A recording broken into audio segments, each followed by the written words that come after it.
Hi, Katyoparty here. Today I am going to show a few of the things that I have learned using this product, Kroma Crackle. I've had this for a couple months and I've been just messing around here and there with it.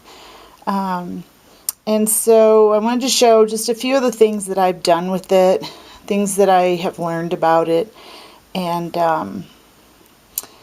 that's about it. I just saw a picture of what it could do on a website, and I thought it looked cool, so I bought some. It has very limited instructions, just to paint it with acrylic color, let it dry, use a palette knife and apply a layer at least 1 millimeter thick.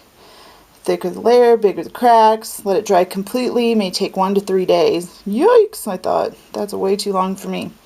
Anyway, and then it dries white. So anyway, I didn't go looking on a bunch of websites or anything. I just got it. Thought I'd just try it out. So first thing I did was I was working on my second ever canvas, which is this. And so I put down a layer of acrylic paint, just, like a Americana or, one of these little bottles of paint. Put that down, and then I took my palette knife and, like this, spread it on. As far as the 1 millimeter, I didn't really look to see exactly how much a millimeter was. I just put an even coat pretty much over the whole panel, and then waited for it to dry. It did indeed dry white. You could still see a little color through it, but anyway, and then I went back and I went ahead with my canvas, and here you can see I got an overall pretty fine crackle going. You can see in like this area here, pretty much all over the canvas. You can see that I did get a nice fine crackle. See there, you can really see. In any case, so went about my business, and I was happy with the results of the crackle. Pretty fine. So the next time I used it was on this layout here. And I was kind of experimenting with getting some texture with some paper towels, layers of paper towels. And so I thought, well, what the heck, I'll use it on this too. So I used it in this area only right here. And I used some Silk's acrylic glazes, painted that on, then put the paper towel down, painted a little more, added some crackle to it, and this is the effect that I got on that project. Right here you can see that it's just on the paper with the glaze and the paint. See that? And then I got some good crackle right down in here, and I went over that with some Inca Gold.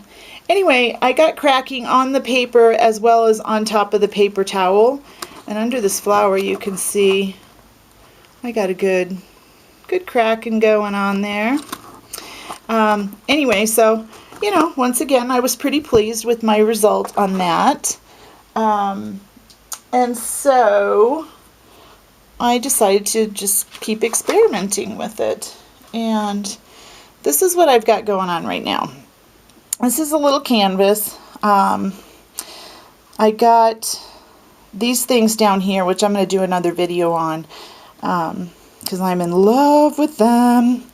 Anyway, so here what I did was I put down a layer of this tan paint here.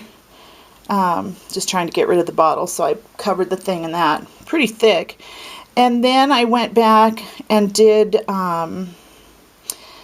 some, let's see, Bahama Blue over that, and while it was still wet I put some chroma over it, and I tried to do thick in some areas, thin in others. let that dry, and I got some, you know, some decent cracking going on. Well, I thought maybe I'd just go a little further, so I added some more of the Bahama Blue paint. Then I added even more Crackle, or Kroma Crackle, over that paint while it was wet. And I didn't do it evenly in all areas. I just wanted to experiment. So here's what I ended up with. It's really some cool cracking, I think. You can really see it there.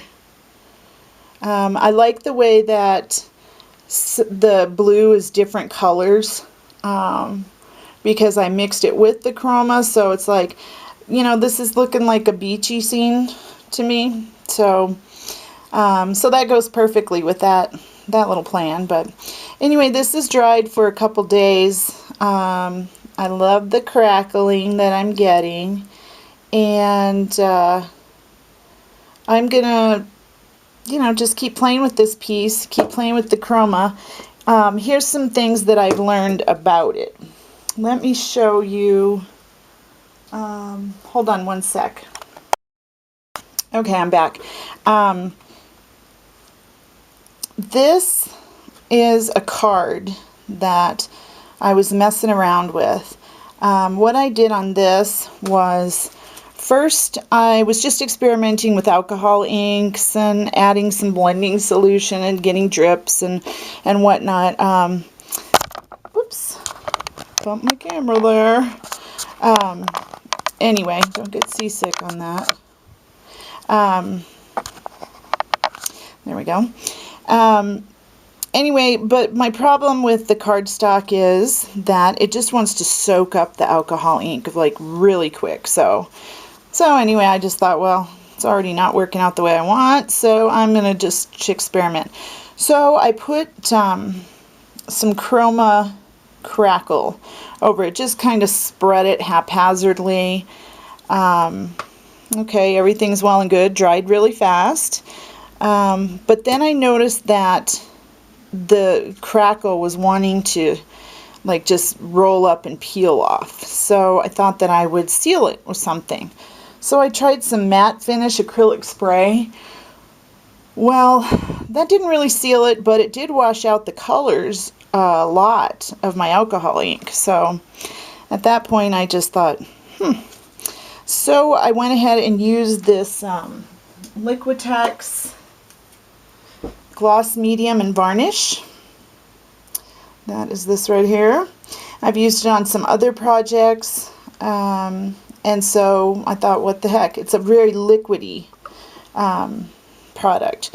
So I just took a paintbrush and started swiping over. Well, I got a little overzealous in this area, and you can see that some of my crackle started falling off. So, you know, this is not a good substrate. Paper is not a good substrate for Kroma Crackle, is my deduction from all this. So I went ahead and sealed it. You can see it's very shiny.